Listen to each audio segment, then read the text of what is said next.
When you think of Ariana Grande, what comes to mind? That iconic high ponytail.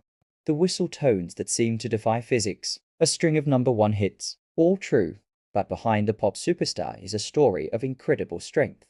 A journey that has seen her navigate unimaginable challenges to become the artist she is today. This is the story of the voice that survived the storm. Our story starts in Boca Raton, Florida, where a young Ariana Grande beautyra was born with a passion for performing. From a young age, she was a theater kid through and through. At just 8 years old, she was singing the national anthem at hockey games. By her early teens, she was already a regular on the local theater scene. But Broadway was calling. At 15, she landed the role of Charlotte in the musical 13, a move that required her to leave high school behind, though she continued her studies with tutors. It was a huge leap of faith, but it paid off, earning her a National Youth Theatre Association award. This was the first sign that Ariana was destined for something much, much bigger than her hometown stage. Of course, for many of us, our first real introduction to Ariana wasn't on Broadway, but on Nickelodeon. In 2010, she was cast as the sweet,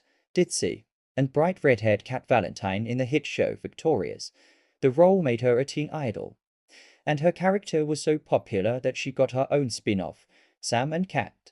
But while she was making us laugh on TV, she was quietly honing her true passion, music. She started posting covers of songs by artists like Mariah Carey and Whitney Houston on YouTube, and people noticed. The videos went viral, showcasing a vocal talent that was far beyond what anyone expected from a kids' TV star. It was a clear sign that her future wasn't in sitcoms. It was in stadiums. In 2013, the world was formally introduced to Ariana Grande, the pop star. Her debut album, Yours Truly, dropped, and the lead single, The Way, featuring Mac Miller, was an instant smash. It was a perfect blend of 90s R&B nostalgia and modern pop, and it shot straight into the top 10 of the Billboard Hot 100. The album itself debuted at #1. Gone was the redhead Cat Valentine. In her place was a vocal powerhouse with a 4-octave range, earning early comparisons to Mariah Carey. She wasn't just a teen star trying to sing. She was a singer, period. Albums like My Everything followed,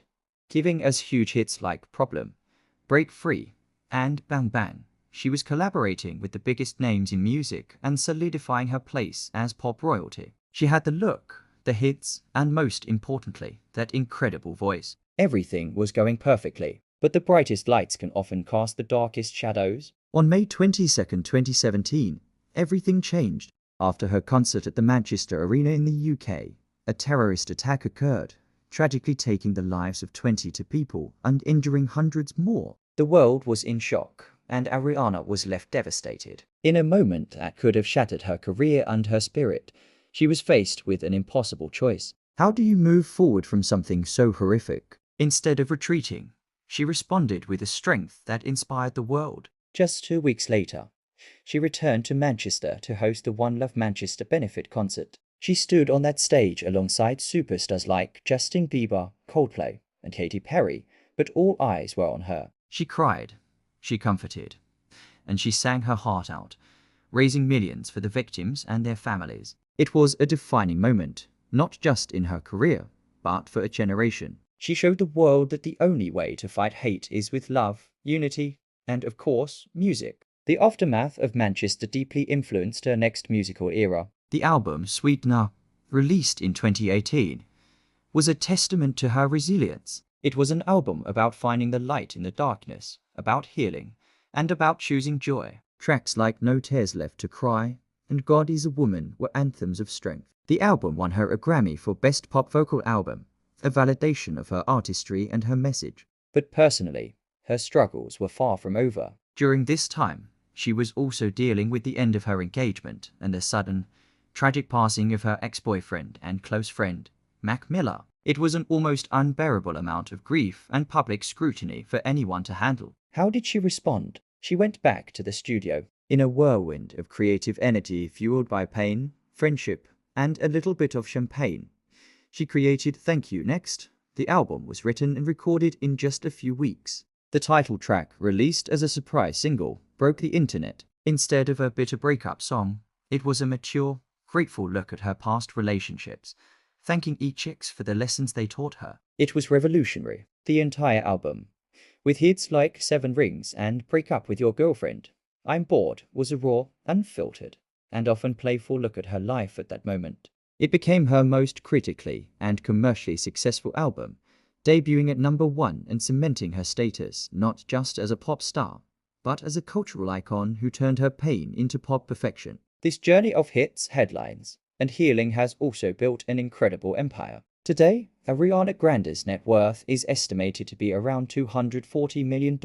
That wealth comes from her music sales, global stadium tours that sell out in minutes, and lucrative brand endorsements. But she's also a savvy businesswoman. Her Arc, the Milita's beauty line, has become a massive success in the competitive cosmetics industry, and her fragrance collection is one of the best-selling celebrity perfume lines ever. She's also returned to television, this time as a coach on The Voice, sharing her expertise with a new generation of singers. From a theater kid in Florida to a global multimedia mogul, her business acumen is just as impressive as her vocal range. Hey guys, just jumping in to say, if you're finding this story as incredible as I am, please hit that like button and subscribe to the channel. It really helps us bring you more stories about the artists who shape our world. And don't forget to click the notification bell so you never miss a new video. Alright, let's get back to it. So what's next for Ariana Grande? After the massive success of Thank You, Next, and her 2020 album Positions,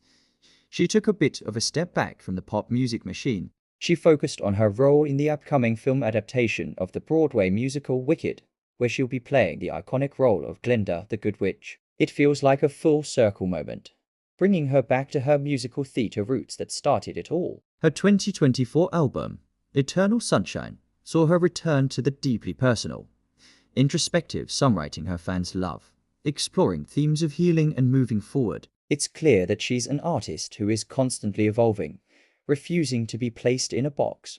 She's a singer, an actress, an entrepreneur, and an advocate. Looking back, Ariana Grande's career is a masterclass in resilience. She has faced public tragedy, personal loss, and intense media scrutiny. And through it all, she has continued to lead with vulnerability and strength. She turned her pain into art, her trauma into anthems of hope. The high ponytail and the incredible voice are just the surface. Beneath them lies a woman who has been tested by fire and emerged stronger, more authentic, and more powerful than ever. She's not just a pop phenomenon. She's a symbol of survival. The voice that survived the storm is now a beacon for millions, a reminder that even after the darkest nights, the sun will eventually shine again. Thank you so much for watching. What's your favorite Ariana Grande song or moment? Let me know in the comments below. I'd love to read them. Don't forget to like, subscribe, and hit that notification bell for more deep dives into the lives of your favorite artists.